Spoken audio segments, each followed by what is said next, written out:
Are audiobooks better than reading physical books? I've wondered this for a while, and today we're going to find out. I love reading, and the history of reading is actually quite a new one. I meet a lot of people who say that reading feels very unnatural to them. It's something they don't really seem to enjoy, and there's a reason for that, because the written book has only really become mainstream over the last few hundred years. A few hundred years ago, only the rich and the elite were the ones reading and writing books. Several hundred years before that, and pretty much no one was reading anything. So how were stories told?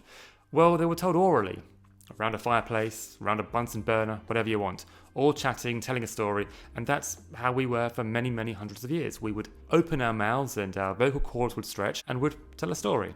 So in theory, telling a story and listening to a story should be a lot more natural than reading a story. For that reason, I decided recently to mix things up, and rather than reading all the books I'm reading, I decided to listen to some of the books that I want to read. For the source, I used Amazon. Who else? They have a pretty good service where you pay a subscription fee each month and then you get a book for free each month along with any other additional book you want to buy. Sure, why not? I felt like the offer was kind of too good to be true, so I took that up. Just so you know, no sponsorship deals. This channel still nowhere near the level it needs to be to get any kind of sponsorship deal from Jeff Bezos. As I downloaded Audible and got ready to listen to books, I wondered, would I retain more information than normal?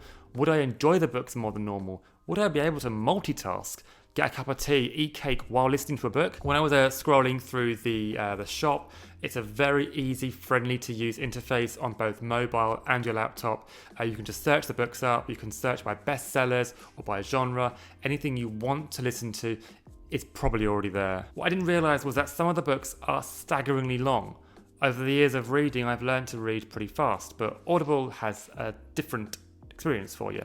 And that's because reading a book out loud is a lot slower than reading it in your mind. Your inner mind can speak at 1,000,000 miles per hour. Just tell that to someone that's trying to get to sleep at night. I was really, honestly, quite shocked to hear how long some books are. A lot of the biographies, just like Obama's, are read by the narrator as well, so you get to really hear their voice and the story as it was intended. Honestly, I think this gives the books a really nice touch because you're hearing it as they were intended. For me, there's a very distinct difference though when listening to audiobooks from fiction to non-fiction. Biographies and books where you learn require an equal cognitive capacity just as much as if you were reading. It can sometimes feel like you're at school or listening to a lecture, or maybe just a friend telling you something that you don't know.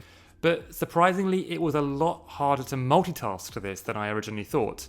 I just thought that I'd put some headphones in, listen to something, learn everything subconsciously, and then get on with my day. But it wasn't as simple as that. No, in fact, whenever it's too dense or too complex, I'd have to constantly reevaluate what I'd listened to. Sometimes it was too fast, sometimes it was too slow, sometimes it was just too much information.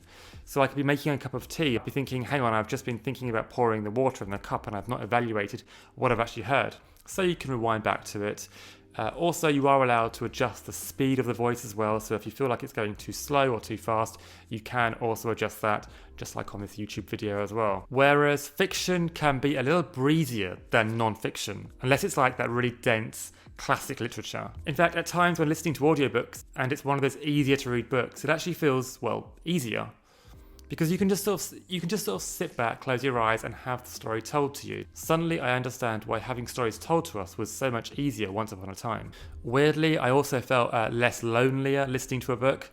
I know that sounds kind of weird, but during lockdown, when we had very few people around us, and I was starving for social contact, listening to an audiobook kind of it kind of tricked my brain into thinking that someone was genuinely talking to me.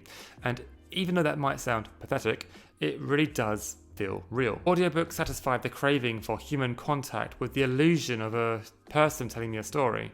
For me, the narrator was a huge swaying factor in whether a book was worth buying or not. Yes, you can slow down the voice or you can speed it up, but at times it just comes down to preference of voice. Certain voices sound better, some don't sound so good. You can choose, thankfully, with a preview option and listen to a few minutes of the audiobook and decide whether it's something you want to listen to or not, something you want to invest your time into. When listening on the train, I realised I had to invest in a decent set of headphones. The standard Apple EarPods that we get was just nowhere near good enough for the underground train. You listen to a story and all of a sudden the train is roaring and and you can't hear anything at all.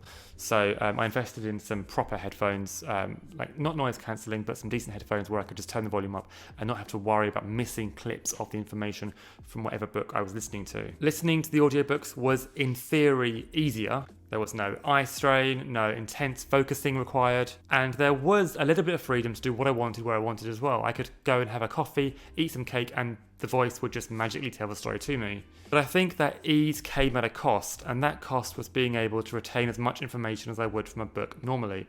I'm so used to reading that information sticks a lot faster when I'm actually reading something in print. So having it told back to me without any visual stimulation, it made things a bit more difficult. I also found myself forgetting things a lot of the time, or my mind would drift so much. And whereas the written word commands your attention so much, it's very easy to drift off when you're listening to something, or even just fall asleep.